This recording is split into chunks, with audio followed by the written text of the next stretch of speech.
Mine পুঁতে রাখা সুরক্ষা, আমেরিকার ঘুম কেড়ে নিল ইরান। তেহরানের রাত তখন গভীর। ইস্পাহানের পারমাণবিক স্থাপনার ভেতরে চলছে এক নীরব যুদ্ধ। বাইরে থেকে কেউ জানছে না কি হচ্ছে। স্যাটেলাইট শুধু দেখতে পাচ্ছে ধ্বংসস্তূপের উপর নতুন ছাদ উঠছে, টানেল বন্ধ হচ্ছে, আর মাটির নিচে পুঁতে রাখা হচ্ছে প্রাণঘাতী মাইন। ইরান চুপ করে বসে নেই। ইরান প্রস্তুত হচ্ছে যে চালে চমকে গেল গোটা দুনিয়া। ট্রাম্পের হুমকি ছিল সরাসরি। বলেছিলেন ইরানের ইউরেনিয়াম হয় জব্দ হবে, নয়তো ধ্বংস হবে। মার্কিন সামরিক বাহিনী মে মাসের মাঝামাঝি স্থল অভিযানের পরিকল্পনাও করেছিল, কিন্তু সেই অভিযান হয়নি। কারণ ইরান এমন এক খেলা খেলেছে যা কেউ আশা করেনি। ইস্পাহানের বিধ্বস্ত ভবনগুলোতে নতুন ছাদ উঠেছে। গোয়েন্দা সূত্র বলছে ভেতরের টানেলগুলো ইরান নিজেই ধ্বংস করেছে, শত্রুর নজর এড়াতে, নিজের ইউরেনিয়াম নিজেই সরিয়ে ফেলতে। আর সবচেয়ে বড় চাল, প্রবেশপথে পুঁতে রাখা হয়েছে মাইন। এখন সেখানে ঢোকা মানে মৃত্যুর মুখে হাঁটা। আমেরিকার হাত পা বাঁধা, পেন্টাগনে বৈঠক বসছে, বিশ্লেষকরা মাথা চুলকাচ্ছেন। স্থল অভিযান, মাইন আছে, ঝুঁকি অপরিসীম। বিমান হামলা, ইউরেনিয়াম ছড়িয়ে পড়লে তেজস্ক্রিয় বিপর্যয়। কূটনৈতিক চাপ, ইরান এখন দর কষাকষির আসনে। ট্রাম্প নিজে ফক্স নিউজে স্বীকার করেছেন ইরানের স্থাপনায় কি হচ্ছে তারা জানেন, কিন্তু সেখানে পৌঁছানোর উপায় নেই। বিশ্বের সবচেয়ে শক্তিশালী সামরিক বাহিনী এখন দাঁড়িয়ে আছে একটি মাইনফিল্ডের সামনে, হাত গুটিয়ে। এটাই ইরানের কৌশলের সাফল্য। ইরান কেন এটা করল? দেয়ালে পিঠ থেকে গেলে মানুষ সবচেয়ে বিপজ্জনক হয়ে ওঠে। ইরান বুঝেছিল আলোচনা টেবিলে তাদের হাত দুর্বল। পারমাণবিক স্থাপনা উন্মুক্ত থাকলে যে কোনো মুহূর্তে আমেরিকা বা ইসরায়েল সেটা দখল বা ধ্বংস করতে পারে। তাই তারা পাল্টে দিল সমীকরণ। ইউরেনিয়াম এখন আর শুধু তাদের সম্পদ নয়, এটা তাদের ঢাল। যতক্ষণ এই ইউরেনিয়ামের নাগাল পাওয়া যাচ্ছে না, ততক্ষণ ইরানকে কোনো শর্তে বাধ্য করা যাবে না। মাইন পুঁতে দিয়ে ইরান মূলত বলে দিয়েছে, আমাদের সাথে আলোচনায় বসো, নয়তো কিছুই পাবে না। চুক্তির পথ কতটা কঠিন? মার্কিন এক কর্মকর্তা ইঙ্গিত দিয়েছেন ইরান হয়তো ইউরেনিয়াম হস্তান্তরের কোনো চুক্তির দিকে এগোচ্ছে, কিন্তু শর্তের ফারাক বিস্তর। আর এখানেই লুকিয়ে আছে সবচেয়ে বড় ভয়। আন্তর্জাতিক বিশ্লেষকরা আশঙ্কা করছেন ইরান দাবি করতে পারে গোলযোগের কারণে কিছু ইউরেনিয়াম ধ্বংস হয়ে গেছে। প্রমাণ করার উপায় নেই, কারণ সেই জায়গায় কেউ ঢুকতে পারছে না। এই ধোঁয়াশাই এখন সবচেয়ে বড় অস্ত্র ইরানের হাতে। হরমুজ প্রণালী, আরেক ফ্রন্ট। শুধু ইউরেনিয়াম নয়, হরমুজ প্রণালী খুলে রাখার বিষয়টাও এই সমীকরণের অংশ। বিশ্বের তেল সরবরাহের 1/3 এই প্রণালী দিয়ে যায়। ইরান চাইলে যে কোনো মুহূর্তে সেটা বন্ধ করে দিতে পারে। ট্রাম্প প্রশাসন সেটাও মাথায় রাখছে। মানে শুধু পারমাণবিক ইস্যু নয়, পুরো মধ্যপ্রাচ্যের ভূ রাজনীতি এখন একটি সুতোয় ঝুলছে। এরপর কি হবে? যদি চুক্তি হয়, সেই ইউরেনিয়াম বের করা হবে দীর্ঘ ও বিপজ্জনক প্রক্রিয়া। ভারী খনন যন্ত্র লাগবে, মাইন অপসারণ করতে হবে, তেজস্ক্রিয় পদার্থ সুরক্ষিতভাবে পরিবহন করতে হবে। এটা কোনো সপ্তাহের কাজ নয়, মাসের পর মাস লাগবে। ইরান আজ দুর্বল নয়। মাটির নিচে মাইন পুঁতে, টানেল বন্ধ করে, ইউরেনিয়াম আড়াল করে তারা প্রমাণ করেছে একটি দেশ চাইলে পৃথিবীর একমাত্র পরাশক্তিকেও আটকে দিতে পারে।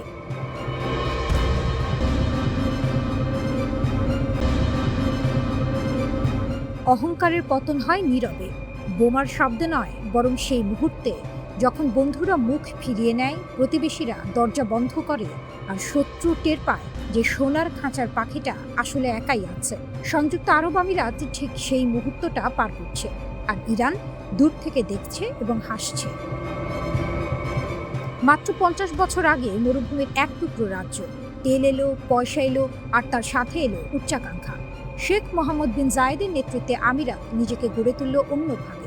শুধু তেলের উপর বসে থাকেনি, বরং বিশ্ব বাণিজ্যের কেন্দ্র বানিয়েছে, বন্দর বানিয়েছে, সার্বভৌম তহবিল ঢেলেছে বিশ্বের নানা প্রান্তে। ইয়েমেনে প্রক্সি যুদ্ধ, সুদানে প্রভাব বিস্তার, আফ্রিকায় ঘাঁটি। ছোট দেশ, কিন্তু লম্বা হাত। মার্কিন সামরিক কর্মকর্তারা আদর করে নাম দিয়েছিলেন লিটল স্পার্টা। প্রাচীন গ্রিসের যুদ্ধবাজ নগর রাষ্ট্রের সাথে তুলনা, ছোট কিন্তু ভয়ঙ্কর। কম সংখ্যক মানুষ, বিশাল সামরিক খরচ, আধুনিক অস্ত্র। আবুধাবি এই তকমাটা গায়ে মেখে গর্বিত হয়েছিল, কিন্তু গর্বের বাড়াভাতে ইরান ছাই দিয়েছে। ইরানের একটি সিদ্ধান্ত, আমিরাতের বহু প্রশ্ন। ইরানের ইসলামিক গার্ড যখন উপসাগরীয় অঞ্চলের অবকাঠামোতে একের পর এক আঘাত করেছে, আমিরাত তখন বুঝতে পেরেছে তার সব হিসাব ভুল ছিল। বিশ্বের বড় বড় বিনিয়োগকারীরা আছে দুবাইতে, আন্তর্জাতিক বীমা কোম্পানি, প্রবাসী কর্মী, লজিস্টিক্স হাব। সবকিছু নিয়ে আমিরাত নিজেকে নিরাপদ বন্দর হিসেবে বিক্রি করেছিল। ইরান সেই নিরাপদ বন্দরেই ঢিল ছুঁড়েছে। বার্তাটা সরল, তোমার সম্পদই তোমার দুর্বলতা। বিনিয়োগকারীরা ভয় পেলে, বীমা কোম্পানির ঝুঁকি বাড়ালে, প্রবাসীরা চলে গেলে আমিরাতের চকচকে খরচটা থাকবে, ভেতরটা ফাঁকা হয়ে যাবে। এটাই ইরানের কৌশল। সরাসরি যুদ্ধ নয়, বরং অনিশ্চয়তা তৈরি করা। ভয়টাই হাতিয়ার। বন্ধুরা গেল কোথায়? আমিরাত সবচেয়ে বড় ধাক্কা খেয়েছে মিত্রদের কাছ থেকে। রাশিয়া থেকে $বিলিয়ন বিনিয়োগ এসেছে আমিরাতে। যুদ্ধ নিষেধাজ্ঞায় পড়া রুশ ধনকুবেরা দুবাইতে আশ্রয় নিয়েছে। কিন্তু সংকটের সময়ে মস্কো সামরিক সহায়তা দেয়নি। চীন উদ্বেগ প্রকাশ করে চুপ করে গেছে। আর ওয়াশিংটন মৌখিক আশ্বাস দিয়েছে, কিন্তু ইরানকে কার্যকরভাবে ঠেকানোর কোনো পদক্ষেপ নেয়নি। আমিরাতের প্রেসিডেন্টের উপদেষ্টা আনোয়ার গার্গাস সোশ্যাল মিডিয়ায় ক্ষোভ উগরে দিয়েছে। দীর্ঘদিনের বন্ধুরা চরম সংকটে পাশে না দাঁড়িয়ে মধ্যস্থতাকারী সেজেছে। এই একটি পোস্টেই বলে দেয় আমিরাত কতটা একা। মোহাম্মদ বিন জায়েদ প্রতিবেশীদের ডাকলেন যৌথ সামরিক অভিযানে। সৌদি আরব এলো না, কাতার এলো না, ওমান মধ্যস্থতার পথ বেছে নিল। যে প্রতিবেশীদের আমিরাত একসময় নিজের ছায়ায় রাখতে চেয়েছিল, তারাই আজ মুখ ঘুরিয়ে দিল। বিপদের বন্ধুই আসল বন্ধু। আমিরাত সেই পরীক্ষায় একেবারে শূন্য পেল। ইরানের সহনশীলতা, আমিরাতের সীমাবদ্ধতা। আমিরাত পাল্টা হামলা করেছে, ইরানের ভেতরে বিমান হামলা চালিয়েছে, কিন্তু শক্তির ভারসাম্য ফেরেনি। কারণটা বোঝা কঠিন নয়। ইরান যুদ্ধের ক্ষয়ক্ষতি সহ্য করতে পারে অনেক বেশি। বহু দশক ধরে নিষেধাজ্ঞার মধ্যে বেঁচে থেকে অভাবের সাথে সংসার করে ইরান একটি কঠিন মনোবল তৈরি করেছে। আমিরাতের আধুনিক যুদ্ধ বিমান আছে, প্রশিক্ষিত সেনা আছে, কিন্তু নাগরিকদের কষ্ট সহ্য করানোর রাজনৈতিক সক্ষমতা নেই। দুবাইয়ের ঝকঝকে জীবনযাত্রায় অভ্যস্ত মানুষ দীর্ঘস্থায়ী যুদ্ধের মানসিক প্রস্তুতি রাখে না।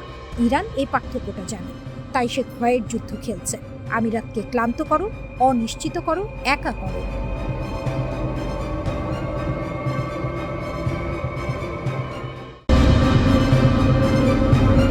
পেন্টাগনের পরিকল্পনা টেবিলে নতুন অভিযানের মানচিত্র। ইসরায়েলের সামরিক মহলে চাপা উত্তেজনা। গত মাসে কার্যকর হওয়া যুদ্ধবিরতির পর ইরানে আবারও নতুন করে বড় ধরনের হামলা চালানোর জন্য সবচেয়ে জোরালো প্রস্তুতি নিচ্ছে ইসরায়েল ও যুক্তরাষ্ট্র। আগামী সপ্তাহের শুরুর দিকে এই হামলা শুরু হতে পারে বলে মধ্যপ্রাচ্যের দুই কর্মকর্তার বরাত দিয়ে এক প্রতিবেদনে জানিয়েছে মার্কিন সংবাদ মাধ্যম দ্য নিউ ইয়র্ক টাইমস। মাস যায়নি, মার্কিন বোমায় ইরানের ক্ষেপণাস্ত্র কেন্দ্র ধুলোয় মিশেছিল। বাইরে থেকে মনে হয়েছিল খেলা শেষ, কিন্তু যে লাউ সেই কদু। হরমুজ প্রণালী বারবার 33টি ক্ষেপণাস্ত্র কেন্দ্রের মধ্যে 30টি এরই মধ্যে আবার সচল হয়েছে।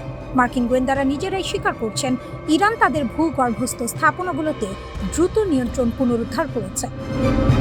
ইরানের পার্লামেন্টের স্পিকার গালিবাফ সামাজিক মাধ্যমে লিখেছেন, যে কোনো আগ্রাসনের উপযুক্ত জবাব দিতে আমাদের সশস্ত্র বাহিনী প্রস্তুত। তারা বিস্মিত হবে। একথা ফাঁকা আওয়াজ নয়। যে জাতি 40 বছর ধরে অবরোধের মধ্যে টিকে থেকেছে, নিষেধাজ্ঞার শিকলে বাঁধা পড়েও নিজেদের পারমাণবিক কর্মসূচি চালিয়ে গেছে, তাদের সহজে ভাঙার কথা নয়। ওয়াশিংটনের দুই মুখ। ট্রাম্পের উপদেষ্টারা এখন দুই মেরুতে। একদল চাইছেন আলোচনার পথ খোলা রাখতে। তারা ইরানকে রাজি করাতে চাইছেন হরমুজ প্রণালী খুলে দিতে, যাতে ট্রাম্প নিজেকে বিজয়ী বলে দাবি করতে পারেন। অন্য দল চাইছেন আরও বোমা, আরও চাপ। পেন্টাগন ইতিমধ্যে পুরনো অপারেশন এপিক ফিউরির নতুন সংস্করণ তৈরি করে রেখেছে। নতুন নাম, পুরনো খেলা। 50,000-এর বেশি মার্কিন সেনা, 2টি বিমানবাহী রণতরী, 1 ডজনের বেশি ডেস্ট্রয়ার, সবই তৈরি। জেনারেল ড্যানকিন সিনেটে বলেছেন, নির্দেশ পাওয়া মাত্রই অভিযান শুরু হবে। আরও ভয়ঙ্কর পরিকল্পনা আছে। ইস্পাহান পারমাণবিক কেন্দ্রের মাটির গভীরে যে আছে, সেটা ধ্বংস করতে বিশেষ বাহিনী সরাসরি মাটিতে নামানোর কথা ভাবা হচ্ছে। মার্চ মাসেই সে উদ্দেশ্যে কয়েকশো বিশেষ কমান্ডো মধ্যপ্রাচ্যে পাঠানো হয়েছে। খার্কিভ দ্বীপ দখলেরও পরিকল্পনা আছে, ইরানের তেল রপ্তানির প্রাণকেন্দ্র। কিন্তু মার্কিন সামরিক কর্মকর্তারাই ফিসফিস করে বলছেন, এই পথে জয় সহজ না। ইরান প্রতিবার ঘুরে দাঁড়িয়েছে, প্রতিবার। এই সমীকরণে একটা চুপচাপ খেলোয়াড় আছে, বেইজিং। হরমুজ প্রণালী দিয়ে যে তেল আসে, তার বড় অংশ চীনের ঘরে যায়। তেহরান চীনের কৌশলগত মিত্র। সাপের মাথা না কাটলে সাপ মরে না, এটা ট্রাম্পের বিশ্বাস। ইরানের পারমাণবিক অস্ত্র তৈরির স্বপ্ন চিরতরে মুছে না দিলে তিনি সন্তুষ্ট নন। কিন্তু ইতিহাস বলে, মধ্যপ্রাচ্যে বড় শক্তির চূড়ান্ত বিজয় বলে কিছু হয় না। আফগানিস্তান মনে আছে, ইরাক মনে আছে। ইরান এখন কোণঠাসা, কিন্তু মরিয়া শত্রু সবচেয়ে বিপজ্জনক। হরমুজ প্রণালীর 30টি ক্ষেপণাস্ত্র কেন্দ্র চুপচাপ জেগে আছে। পরের গুলি কখন ছোটে, সেটাই এখন পৃথিবীর সবচেয়ে দামি প্রশ্ন। ইসরায়েলি সামরিক বাহিনী এবং দেশটির শীর্ষ নেতারা এর আগে জানিয়েছিলেন, মার্কিন বাহিনীকে সঙ্গে নিয়ে ইরানের বিরুদ্ধে তাদের এই অভিযানের মূল লক্ষ্য ছিল ইরানি শাসক গোষ্ঠীর সামরিক সক্ষমতা ধ্বংস করা, ইরানের পারমাণবিক ও ব্যালিস্টিক মিসাইল কর্মসূচি সহ দেশটির তৈরি করা সমস্ত হুমকি দূর করা এবং ইরানি জনগণের জন্য বর্তমান সরকারকে ক্ষমতাচ্যুত করার উপযুক্ত পরিস্থিতি তৈরি করা। তবে গত মাসে হওয়া যুদ্ধবিরতির কারণে ইসরায়েলের ঘোষিত এই লক্ষ্যগুলোর কোনোটিই এখনও পূরণ হয়নি।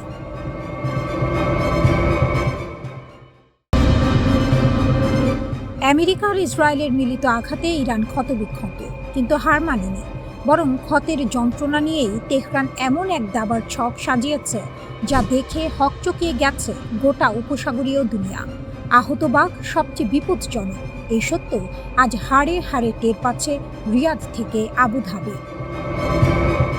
যুদ্ধের ধোঁয়া এখনো পুরোপুরি কাটেনি। মার্কিন ইসরায়েলি ক্ষেপণাস্ত্রের আঘাতে ইরানের অবকাঠামো বিধ্বস্ত, কিন্তু তেহরানের কূটনৈতিক মেরুদণ্ড টানটান। ইরানের পররাষ্ট্রমন্ত্রী যখন নয়াদিল্লিতে ব্রিক্স সম্মেলনে যোগ দিচ্ছেন, তখন একই সময়ে উপসাগরে ইরানি কর্মকাণ্ড চলছে অব্যাহত গতিতে। এটাই ইরানের রণকৌশল, এক হাতে কূটনীতি, অন্য হাতে শক্তি প্রদর্শন। সৌদি আরব পরিস্থিতি বুঝতে পেরেছে। রিয়াদের বিশ্লেষকরা একটাই কথা বলছেন, ইরান জাবান নয়, আহত হয়েছে কিন্তু নিঃশেষ হয়নি। তাই সৌদি আরব এখন বন্ধ দরজার আড়ালে এক অভূতপূর্ব প্রস্তাব নিয়ে মাঠে নেমেছে, একটি আঞ্চলিক অনাক্রমণ চুক্তি, ইরানকে কেন্দ্রে রেখে। মধ্যপ্রাচ্যের দেশগুলো এবং ইরানকে নিয়ে আগ্রাসন বিরোধী একটি চুক্তির প্রস্তাব দিয়েছে সৌদি আরব। ইউরোপে স্নায়ু যুদ্ধের সময় উত্তেজনা কমাতে করা 1970-এর দশকের একটি চুক্তির আদলে এই উদ্যোগ নেওয়া হয়েছে। ফাইন্যান্সিয়াল টাইমসের সূত্র জানাচ্ছে, রিয়াদ 1975 সালের হেলসিঙ্কি চুক্তির আদলে একটি নিরাপত্তা কাঠামো করতে চায়। ঠান্ডা যুদ্ধের সেই ফর্মুলা যেভাবে পূর্ব পশ্চিম ইউরোপের মধ্যে উত্তেজনা প্রশমিত করেছিল, তেমনিভাবে উপসাগরেও আস্থার ভিত্তি তৈরি করতে চায় সৌদি যুবরাজের সরকার। ইউরোপীয় কূটনীতিকরাও এই পরিকল্পনায় আগ্রহ দেখাচ্ছেন। এটা ছোট কথা নয়, ইরান বিরোধী শিবির থেকে স্বীকৃতি মিলছে যে তেহরানকে বাদ দিয়ে উপসাগরের সমীকরণ মেলে না। সৌদি আরবের অনাক্রমণ প্রস্তাবে একটি বিরাট ফাঁকি আছে। ইসরায়েলকে বাদ দিলে চুক্তি অর্থহীন, আর ইসরায়েলকে নিলে ইরান টেবিলে আসবে না। গাজা যুদ্ধের পর আরব জনমত ইসরায়েলকে সংঘাতের মূল উৎস হিসেবে দেখছে। ফলে এই আস্থার চুক্তি যেন চারদিকে দেয়ালের ঘরে আলো খোঁজার মতো। তবু ইরান নায়কের আসনেই থাকছে, শুধু শক্তি প্রদর্শনের জন্য নয়, কারণ পুরো অঞ্চলের নিরাপত্তার সমীকরণ তেহরানকে কেন্দ্রে রেখেই লেখা হচ্ছে। ইরানকে ছাড়া মধ্যপ্রাচ্যের কোনো শান্তির নকশা সম্পূর্ণ হয় না। এই বাস্তবতা এখন শত্রু মিত্র সবাই মানছে। উপসাগরের ঢেউ সাক্ষী, ঘায়েল ইরান এখনও দাবার ছকের সবচেয়ে শক্তিশালী খুঁটি। সৌদি আরব মূলত 1975 সালের ঐতিহাসিক হেলসিঙ্কি অ্যাকর্ডসকে মডেল হিসেবে ধরে এই নতুন চুক্তির খসড়া তৈরি করেছে। তৎকালীন সোভিয়েত ইউনিয়ন, যুক্তরাষ্ট্র ও ইউরোপীয় দেশগুলোর মধ্যে স্বাক্ষরিত ওই চুক্তি দ্বিতীয় বিশ্বযুদ্ধ পরবর্তী ইউরোপের সীমানাকে স্বীকৃতি দিয়েছিল। একই সঙ্গে সব পক্ষ মানবাধিকার রক্ষা এবং অর্থনৈতিক, বৈজ্ঞানিক ও মানবিক বিষয়ে পারস্পরিক সহযোগিতার বিষয়ে একমত হয়েছিল। আরব এক কূটনৈতিক ফাইন্যান্সিয়াল টাইমসকে বলেছেন, মধ্যপ্রাচ্যের জন্য এমন একটি চুক্তিকে বেশিরভাগ আরব ও মুসলিম দেশের পাশাপাশি ইরানও স্বাগত জানাবে। তবে ইরান এর আগে উপসাগরীয় দেশগুলোকে তাদের অঞ্চলে থাকা মার্কিন সামরিক ঘাঁটিগুলো বন্ধ করার আহ্বান জানিয়েছিল। বিশেষজ্ঞরা মনে করছেন, আরব দেশগুলোর সঙ্গে ইরানের উত্তেজনা কমাতে পারে এমন যে কোনো আনুষ্ঠানিক চুক্তির তীব্র বিরোধিতা করবে ইসরায়েল। এছাড়া কৌশলগতভাবে অত্যন্ত গুরুত্বপূর্ণ হরমুজ প্রণালীর মতো সংবেদনশীল বিষয়গুলো এই চুক্তিতে কিভাবে সমাধান করা হবে তাও পরিষ্কার নয়।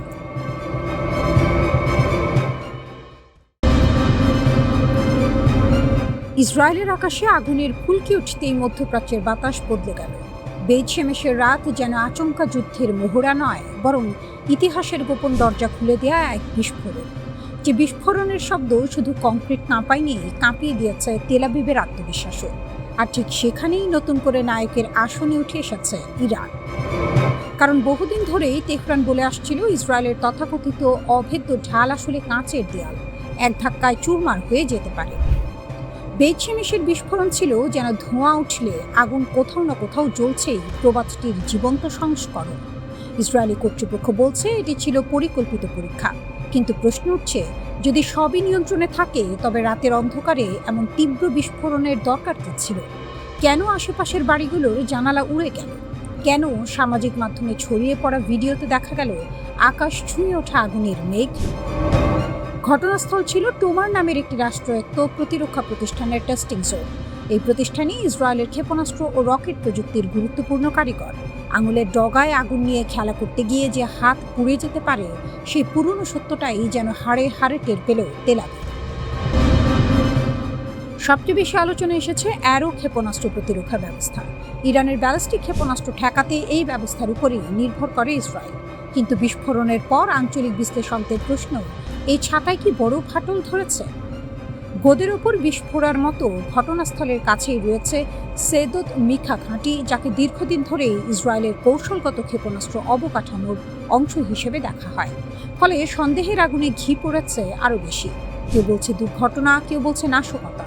কিন্তু একটা বিষয় পরিষ্কার, ইসরায়েলের নিরাপত্তা বলয় নিয়ে যে অহংকার ছিল, তাতে বড়সড় চিড় ধরেছে। আর এই মুহূর্তে ইরান যেন দাবার বোর্ডের সেই খেলোয়াড়, যে কম কথা বলে কিন্তু চাল দেয় নিখুঁতভাবে। গত কয়েক বছরে তেহরান বারবার দেখিয়েছে, যুদ্ধ শুধু বোমাগুলি দিয়ে হয় না, মনস্তাত্ত্বিক চাপও এক ধরনের অস্ত্র। ইরানের কৌশল ঠিক সাপও মরবে, লাঠিও ভাঙবে না ধরনের। সরাসরি পূর্ণাঙ্গ যুদ্ধে না গিয়েও তারা এমন এক চাপ তৈরি করেছে, যাতে ইসরায়েল সবসময় অস্থিরতায় ভোগে। হিজবুল্লাহর সাম্প্রতিক হামলাগুলো সেই চাপকে আরও ঘনীভূত করেছে। দক্ষিণ লেবাননে একদিনে 33টি আক্রমণ, রকেট, ড্রোন, আর্টিলারি, বিস্ফোরণ, সব মিলিয়ে যেন আগুনে ঘি ঢালার পরিস্থিতি। সীমান্ত জুড়ে এখন এমন এক অবস্থা, যেখানে চোরের 10 দিন, গৃহস্থের 1 দিন প্রবাদটি নতুন অর্থ পাচ্ছে। বহু বছর ধরে ইসরায়েল আকাশে আধিপত্য দেখালেও এখন প্রতিপক্ষেরা শিখে গেছে অসম যুদ্ধ কিভাবে লড়তে হয়। ইরানের শক্তি এখানে। তারা বুঝেছে আমেরিকার মতো সুপার পাওয়ারের সঙ্গে ট্যাঙ্ক বনাম ট্যাঙ্কের লড়াইয়ে নামলে ক্ষতি বেশি। তাই তারা তৈরি করেছে প্রক্সি নেটওয়ার্ক, ড্রোন বাহিনী, ক্ষেপণাস্ত্র ভান্ডার এবং মনস্তাত্ত্বিক যুদ্ধের কৌশল, যেন নদীর স্রোতের মতো। চোখে শান্ত কিন্তু ভিতরে প্রচণ্ড টান। মধ্যপ্রাচ্যে এখন যে নতুন সমীকরণ তৈরি হচ্ছে, সেখানে ইসরায়েলের প্রতিটি দুর্ঘটনাই রাজনৈতিক ভূমিকম্পে পরিণত হচ্ছে।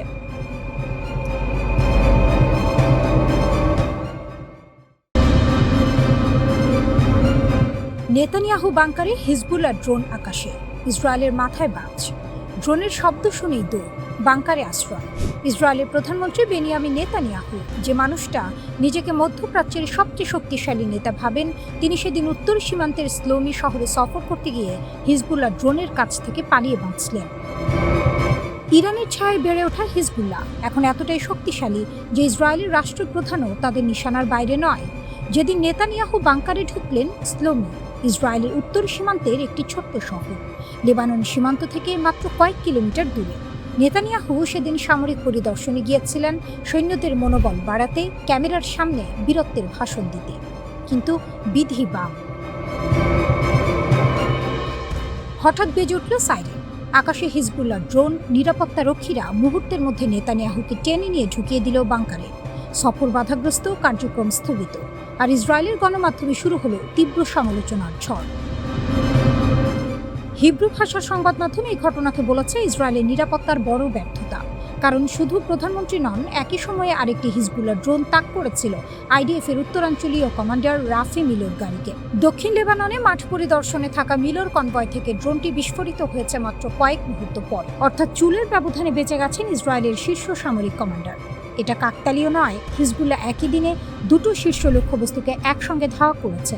এই ক্ষমতা ও পরিকল্পনা দেখে শিউরে উঠছেন ইসরায়েলি সামরিক বিশেষজ্ঞরাও। আয়রন ডোম এখন লোহার খাঁচা। ইসরায়েলের সামরিক অহংকারের সবচেয়ে বড় প্রতীক ছিল আয়রন ডোম, বিশ্বের সেরা ক্ষেপণাস্ত্র প্রতিরক্ষা ব্যবস্থা, হাজারে হাজারে রকেট আটকে দেওয়ার রেকর্ড। কিন্তু হিজবুল্লাহ এবার সেই অহংকারের মূলে কুঠারাঘাত করেছে। এক মাসে 5টি আয়রন ডোম ইউনিট ধ্বংস, মিলিটারি ওয়াচ ম্যাগাজিনের তথ্য এটি।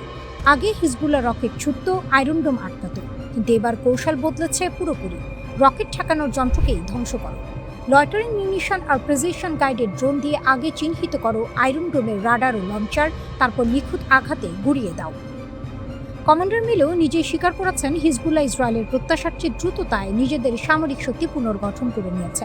এখন পর্যন্ত লেবানন অভিযানে 1243 জন ইসরায়েলি সৈনিক আহত হয়েছেন। এই সংখ্যা বলছে উত্তর সীমান্তে যুদ্ধের মূল্য দিন দিন বাড়ছে।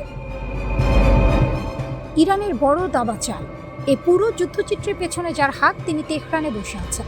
ইরান এবার একটি মাস্টার স্ট্রোক খেলেছে। হিজবুল্লাহ রণাঙ্গনকে সরাসরি যুক্ত করে দিয়েছে নিজের পারমাণবিক আলোচনার সঙ্গে। মানে আমেরিকার সাথে যে কোনো বড় চুক্তিতে লেবাননের যুদ্ধ বন্ধের বিষয়টি আনতে হবে, এক টেবিলে সব হিসাব চুকাতে হবে। এই কৌশলে ইরান একসঙ্গে 3টি ফ্রন্টে চাপ তৈরি করছে: হিজবুল্লাহ দিয়ে ইসরায়েলকে, মিসাইল দিয়ে মার্কিন ঘাঁটিকে, আর কূটনৈতিক শর্ত দিয়ে ওয়াশিংটনকে। শত্রুকে 3 দিক থেকে ঘিরে ধরার এই কৌশল রণনীতির পাঠ্যপুস্তকেও বিরল। একসময় ইসরায়েল ভাবত হিজবুল্লাহ তার আঙিনায় আসার সাহস পাবে না। নেতানিয়াহু ভাবতেন তিনি অপ্রতিরোধ্য। আয়রন ডোমকে অভৃত মনে করত তেল আবিব। সেই সব ধারণার কবর খুঁড়ছে হিজবুল্লাহর ড্রোন, আর সেই ড্রোনের পথ দেখাচ্ছে তেহরান।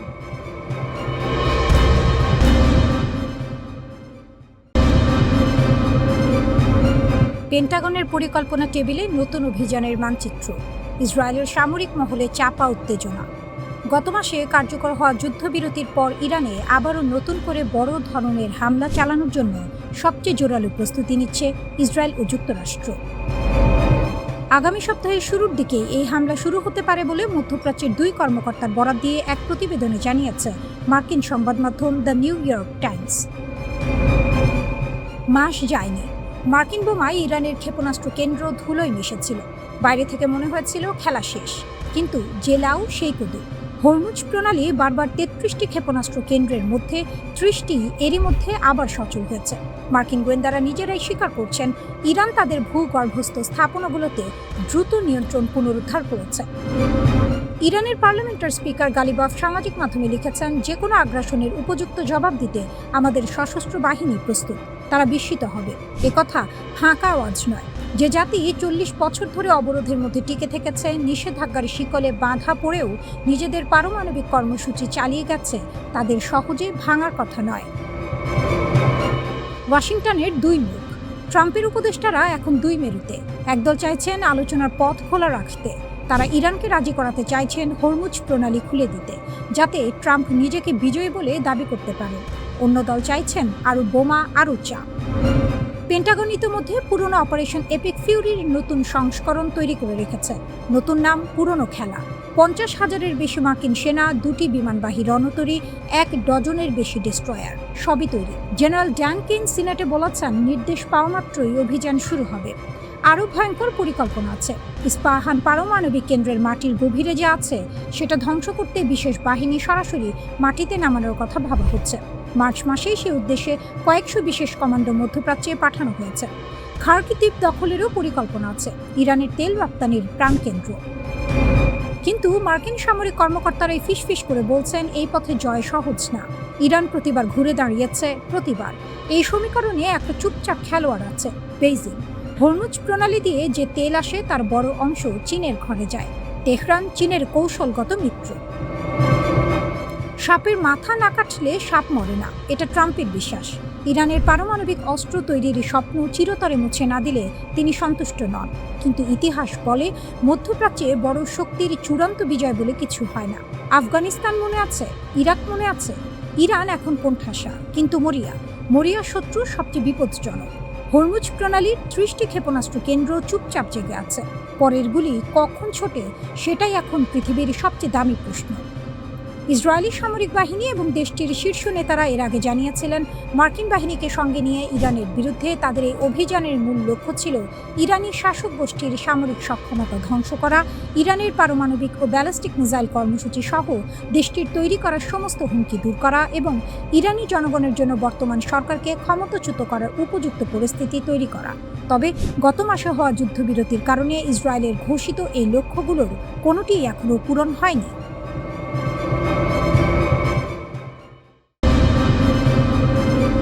মস্কো থেকে বেজে উঠল এক শীতল সতর্কবার্তা, যেন বরফে মোড়া কোনো বজ্রপাত যা আকাশ ভেদ করে নামছে ইউরোপের হৃদয়ে।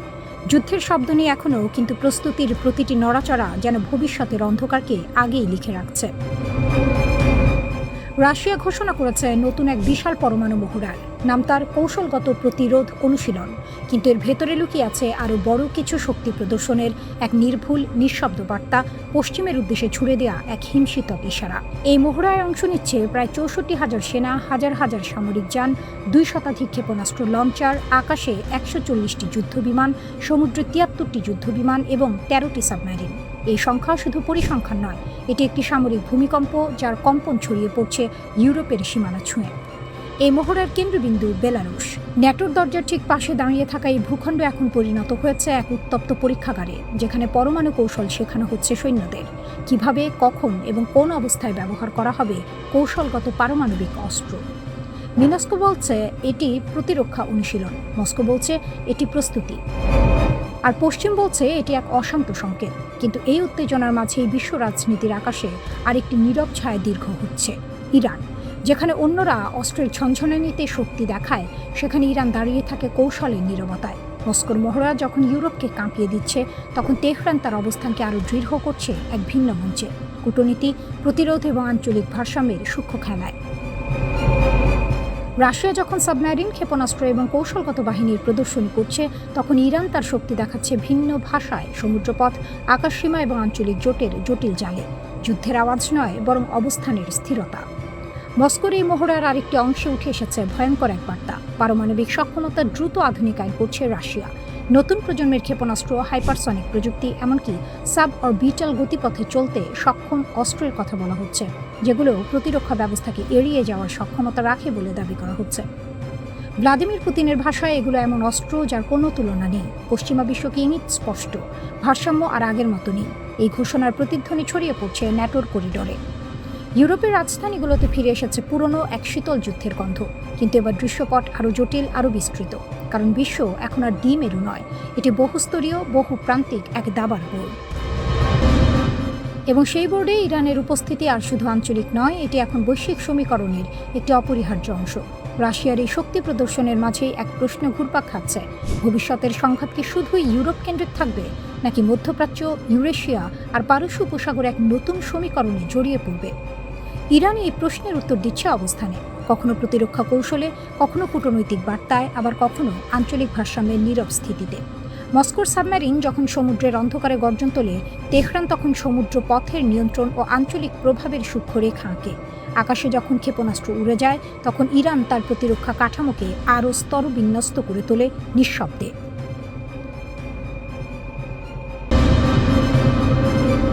মধ্যপ্রাচ্যের আকাশে আবারও জমছে কালো মেঘ, কিন্তু এবার ঝড়টা যেন অন্যরকম, নিঃশব্দ, অদৃশ্য আর অনেক বেশি হিসেবে। প্রশ্নটা এখন সরাসরি: ইরান কি নতুন সশস্ত্র ফ্রন্ট খুলে এমন এক খেলা শুরু করতে যাচ্ছে, যেখানে প্রতিপক্ষ বুঝে ওঠার আগেই ঘায়েল হয়ে যাবে? তেহরান যেন দাবার বোর্ড সাজিয়ে ফেলেছে, গুটি নড়ছে ধীরে, কিন্তু লক্ষ্য সরাসরি রাজা। ইয়েমেনের হুথিদের একটা সময়ে অনেকে স্থানীয় বিদ্রোহী ভেবেছিল, কিন্তু সময় প্রমাণ করেছে সেই ছোট আগুনই আজ আঞ্চলিক শক্তির বিরুদ্ধে বড় চ্যালেঞ্জ। এখন প্রশ্ন উঠছে, ইরান কি ঠিক সেই পথেই হাঁটছে? নতুন আরেকটি প্রক্সি শক্তি, নতুন এক অদৃশ্য বাহিনী? যুক্তরাষ্ট্র আর ইসরায়েল যেখানে সরাসরি শক্তি প্রদর্শনে বিশ্বাসী, ইরান সেখানে খেলছে দীর্ঘমেয়াদী খেলা। তারা জানে একটি সরাসরি যুদ্ধ মানে শুধু অস্ত্রের লড়াই না, বরং অর্থনীতি, কূটনীতি আর জনমতের লড়াইও। তাই তারা বেছে নিয়েছে অন্য রাস্তা। ব্রিগেডিয়ার জেনারেল মোহাম্মদ আকরাম ইনিয়া সরাসরি বলেছেন, নতুন ফ্রন্ট, নতুন অস্ত্র, নতুন কৌশল। এই তিনটি শব্দই এখন পুরো অঞ্চলের জন্য অ্যালার্ম বেল। কিন্তু এই নতুন বলতে আসলে কি বোঝাচ্ছে তেহরান? প্রথমত, প্রক্সি নেটওয়ার্কের বিস্তার। ইরান ইতিমধ্যেই মধ্যপ্রাচ্যের বিভিন্ন জায়গায় এমন শক্তির জাল বুনেছে, যেগুলো একদিকে স্থানীয়, অন্যদিকে কৌশলগতভাবে ইরানের সঙ্গে সংযুক্ত। এটা যেন মাকড়সার জাল, এক প্রান্তে টান দিলেই অন্য প্রান্ত কেঁপে ওঠে। দ্বিতীয়ত, অস্ত্রের বিবর্তন। সাম্প্রতিক যুদ্ধে শুধু মিসাইল আর আত্মঘাতী ড্রোন দিয়েই ইসরায়েলি স্থাপনাগুলোকে কাঁপিয়ে দিয়েছে তেহরান। এখন তারা বলছে এটা ছিল কেবল শুরু। রাশিয়ার সহায়তায় উন্নত মিসাইল প্রযুক্তি, দীর্ঘ পাল্লার হামলা সক্ষমতা আর নতুন প্রজন্মের ড্রোন, সব মিলিয়ে ইরান যেন নিজের অস্ত্রাগারকে নতুন করে সাজিয়েছে। তৃতীয়ত, পারমাণবিক ছায়া। ইসরায়েলি প্রধানমন্ত্রী বেনিয়ামিন নেতানিয়াহু দাবি করেছেন, ইরানের কাছে পর্যাপ্ত সমৃদ্ধ ইউরেনিয়াম রয়েছে, যা 90% উন্নীত করলে পারমাণবিক অস্ত্র তৈরি সম্ভব। আর ইরানের পক্ষ থেকেও ইঙ্গিত দেওয়া হয়েছে, যদি আগ্রাসন বাড়ে তাহলে তারা সেই পথেই হাঁটতে পারে। এটা ঠিক যেন পিঠ দেয়ালে ঠেকে গেলে বাঘও থেমে থাকে না। এখন আসি সবচেয়ে গুরুত্বপূর্ণ জায়গায়, হরমুজ প্রণালী। বিশ্বের জ্বালানির প্রায় 20% এই সরু জলপথ দিয়ে যায়, আর সেই পথ এখন ইরানের প্রভাবের মধ্যে। মানে যুদ্ধ শুধু মিসাইল দিয়ে না, তেল দিয়েও লড়া হচ্ছে। যুক্তরাষ্ট্র এই সংকটের সমাধান খুঁজতে চীনের দ্বারস্থ হয়েছিল, কিন্তু ফল খালি হাতে ফেরা। এটা যেন ঢাকঢোল পিটিয়ে যাওয়া আর নিঃশব্দে ফিরে আসা। এই ব্যর্থতা যুক্তরাষ্ট্রের কৌশলগত দুর্বলতাকে এই সামনে এনে দিয়েছে। অন্যদিকে ইরান সময়টাকে কাজে লাগিয়েছে নিখুঁতভাবে। যুদ্ধবিরতির সময়টাকে তারা ব্যবহার করেছে পুনর্গঠনের জন্য। নতুন কৌশল, নতুন পরিকল্পনা, নতুন প্রস্তুতি। এখন তারা শুধু প্রতিরোধ করছে না, তারা প্রস্তুত আক্রমণের জন্য। মার্কিন গোয়েন্দা রিপোর্ট বলছে ইরান মধ্যপ্রাচ্য জুড়ে যুক্তরাষ্ট্রের সামরিক ঘাঁটিগুলোকে ঘিরে এক নতুন জাল তৈরি করেছে। মানে যুদ্ধ শুরু হলে সেটা হবে চারদিক থেকে চাপের খেলা। ইরান একা লড়বে না, তার নেটওয়ার্কে হবে আসল শক্তি। আর এই জায়গাতেই বদলে যাচ্ছে খেলার নিয়ম। আগে যুদ্ধ মানে ছিল দুই দেশের সেনাবাহিনীর মুখোমুখি সংঘর্ষ। এখন যুদ্ধ মানে একটি দেশের বিরুদ্ধে একাধিক অদৃশ্য শক্তির একযোগে আঘাত। এই নতুন বাস্তবতায় ইসরায়েল ও যুক্তরাষ্ট্রের জন্য চ্যালেঞ্জ অনেক বড়।